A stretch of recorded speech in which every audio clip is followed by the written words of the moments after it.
పరిసరాలు పరిశుభ్రంగా ఉండాలి, ప్రపంచం పచ్చగా కనిపించాలి అన్న ఏకైక లక్ష్యంతో తెలంగాణ ప్రభుత్వం స్వచ్ఛదనం పచ్చదనం కార్యక్రమం ప్రారంభించి విజయవంతంగా నిర్వహిస్తోంది. గతంలో కేసీఆర్ ప్రభుత్వం నిర్వహించిన తెలంగాణకు హరితహారం, చంద్రబాబు హయాంలో ప్రారంభించిన పచ్చదనం పరిశుభ్రతకు నకలుగానే ఈ కార్యక్రమాన్ని భావించాల్సి ఉంటుంది. అయితే ఉమ్మడి ఏపీలో చంద్రబాబు సక్సెస్ చేసిన పథకంతో ప్రస్తుతం తెలంగాణ కార్యక్రమం పోటీ పడుతుందా అన్నది వేచి చూడాల్సిందే.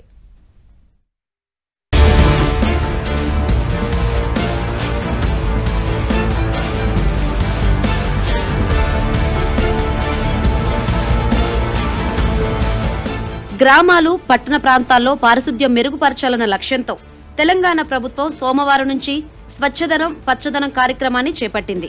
ఈ నెల 9వ తేదీ వరకు 5 రోజుల పాటు ప్రత్యేక కార్యక్రమాలు చేపట్టేందుకు రాష్ట్రంలోని 12,769 గ్రామ పంచాయతీలు, 127 మున్సిపాలిటీలు, కార్పొరేషన్ల పరిధిలో అధికారులు అన్ని ఏర్పాట్లు చేశారు.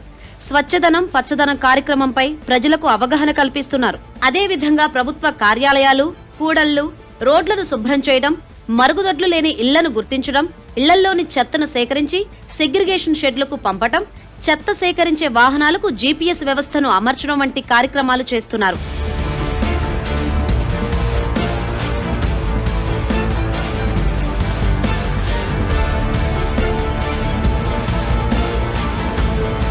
తాగునీటిని అందించే ట్యాంకుల శుభ్రత, క్లోరినేషన్, ఇంకుడు గుంతల ఏర్పాటు, చెరువులు కలుషితం కాకుండా చూడడం, గ్రామాలు పట్టణాల్లోని ముంపు ప్రాంతాల్లో మురుగునీరు నిలవకుండా చర్యలు తీసుకోవడం, మురుగునీటి గుంతలను పూడ్చడం, సీజనల్ వ్యాధులపై ప్రజలకు అవగాహన కల్పించడం, వీధి కుక్కలను యానిమల్ బర్త్ కంట్రోల్ కు తరలించడం, ఇళ్లలో నీరు నిల్వ ఉన్న చోట ఆయిల్ బాల్స్ వేయడం, శిథిలావస్థకు చేరిన భవనాలను గుర్తించి వాటిని తొలగించే చర్యలు చేపట్టడం, రోడ్లకు ఇరువైపులా ఎండిపోయిన చెట్లను తీసివేయడం, వాటి స్థానంలో మొక్కలు నాటడం వంటి కార్యక్రమాలు చేపడుతున్నారు. రోజువారీగా చేపట్టే ప్రత్యేక కార్యక్రమాల్లో ప్రభుత్వ విభాగాలతో పాటు స్థానిక నాయకులు, యువకులు, స్వయం సహాయక సంఘాల మహిళలు, స్వచ్ఛంద సంస్థల ప్రతినిధులు, వార్డు కమిటీ సభ్యులు పాల్గొంటున్నారు. ప్రజలందరికీ దయచేసి ఈ 5 రోజులన్నా మన పరిసరాల గురించి, మన హెల్త్ గురించి మనం కొంచెం ఆలోచన చేద్దాం. ప్రభుత్వం ఎందుకు ఇంత చర్య తీసుకుంటా ఉంది? ఎందుకంటే ఈ అకాల వర్షాల వల్ల వర్షం ఎప్పుడు పడుతుందో తెలియదు, ఎప్పుడు నిజంగా ఎండలు కొడుతున్నాయో తెలియదు. ఈ తెలియని పరిస్థితుల్లో అనేక సమస్యలు, అనేక అంటువ్యాధులు వస్తున్నాయి. ఇప్పుడు డెంగ్యూ అంటే జ్వరాలు చాలా ఫ్రీక్వెంట్గా ప్రబలుతున్నాయి. మన పరిసరాలు మనం కాపాడుకొని ఇటువంటి అంటు రోగులు కావచ్చు, లేకపోతే దీర్ఘకాలిక వ్యాధులు ఏదన్నా రాకుండా ఉండాలంటే మన పరిసరాలు మనం పరిశుభ్రంగా ఉంచాలి.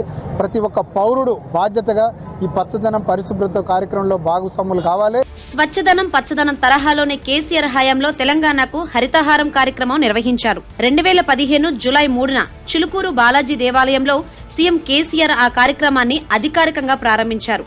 230 కోట్ల మొక్కలు నాటాలని లక్ష్యంగా పెట్టుకోగా 2021 మే నాటికి 217 కోట్ల మొక్కలు నాటే కార్యక్రమం పూర్తయింది.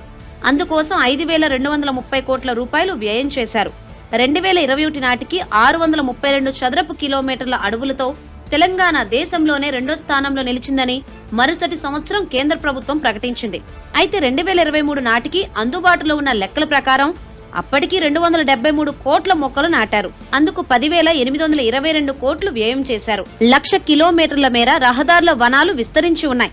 నిజానికి 9 విడతల్లో హరితహారం కార్యక్రమం నిర్వహించారు. డ్రోన్లతో విత్తనాలు చల్లే వినూత్న కార్యక్రమానికి సైతం శ్రీకారం చుట్టారు. మొత్తం కార్యక్రమాన్ని సక్సెస్ చేసేందుకు హరిత నిధిని కూడా ఏర్పాటు చేశారు. రాష్ట్రంలోని కొన్ని ప్రాంతాల్లో హరితహారం సూపర్ సక్సెస్ కాగా కొన్ని చోట్ల వెలవెలబోతోంది. నాటేందుకు తీసుకొచ్చిన మొక్కలు ఏం చేయాలో తెలియక పడేసే పరిస్థితి వచ్చింది.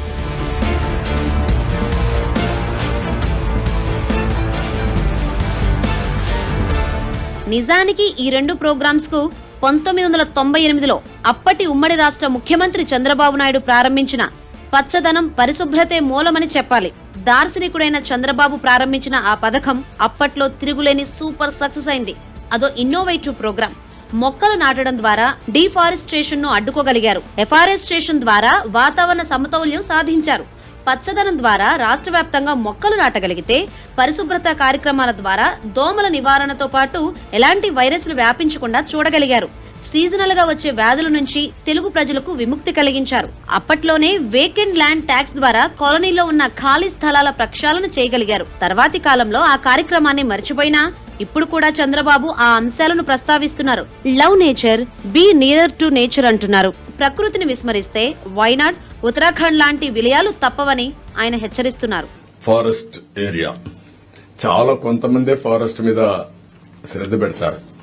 I'm very happy. Pawan Kalyan గారి ఫారెస్ట్ అంటే చాలా ఇష్టం. Under his leadership now he has to improve. ఎట్లా చేయాలనేది మీరు ఒకసారి చూస్తే, నేను ఇప్పుడు కాకుండా సమైక్య ఆంధ్రప్రదేశ్ లోనే ఫారెస్ట్ మీద చాలా శ్రద్ధ పెట్టాం. నీళ్లు ఎక్కడి నుంచి వచ్చినా కూడా దానికి ఒక ఇది చూపించి చెక్ డ్యాములు కట్టుకుంటూ వచ్చి ఫారెస్ట్ ఏరియాలో అక్కడనే నీళ్లు నిలబెట్టి అక్కడి నుంచి రీఛార్జ్ మొత్తం ల్యాండ్కి వచ్చేది. ఫారెస్ట్ అన్ని కూడా గ్రీనరీ బ్రహ్మాండంగా డెవలప్ అయ్యేది. నవ్వు ఇంకో పక్క ఫారెస్ట్ ఏరియాలో ట్రెంచెస్ కొట్టాం, లోపలికి వెళ్ళాం, విత్తనాలు బై హెలికాప్టర్లు పెట్టి విత్తనాలు చల్లే పరిస్థితికి వచ్చాం. అదే మాదిరిగా విధించే ఒక గడ్డపార మాదిరిగా ఒక ప్రత్యేకమైన ఇన్స్ట్రుమెంట్ ఇచ్చి విత్తనాలు ఈజీగా వేయడానికి సోయింగ్ కోసం తయారు చేశాం. ఇవన్నీ మీరు మళ్లీ అవన్నీ రివైవ్ చేయాలి. పాత రోజుల్లో ఉండే బెస్ట్ ప్రాక్టీసెస్ ని దాని మీద ఇంప్రూవ్డ్ వర్షన్ తీసుకుందాం. టెక్నాలజీ ఇంప్రూవ్మెంట్ ఇవన్నీ చేయాలి. ఇక్కడ ఇంకొక విషయం, మీరు వన భోజనాలు కూడా ప్రోత్సహించాలి. మ్యాసివ్ ప్లాంటేషన్ చేయాలి. 1 month మినిస్టర్ గారిని కోరుతున్న, డిప్యూటీ సీఎం గారిని, 1 month 5 లక్షలు పెడతారా 10 లక్షలు పెడతారా? మ్యాసివ్. హైదరాబాద్ లో ఆ రోజుట్లోనే 5 లక్షలు ఒక రోజు పెట్టాం. That has become a green city. మంచి ఆఫీసర్స్ ఉన్నారు ఫారెస్ట్ డిపార్ట్మెంట్ లో. అవన్నీ అడ్ చేయాలని మళ్ళా చేసి they will work it out. Pawan Kalyan గారు ఒకసారి తీసుకొని అది వర్కౌట్ చేస్తారు. అదే మాదిరిగా మ్యాసివ్ ప్లాంటేషన్ పెట్టి మనం ఒక రూల్ కూడా పెట్టాం.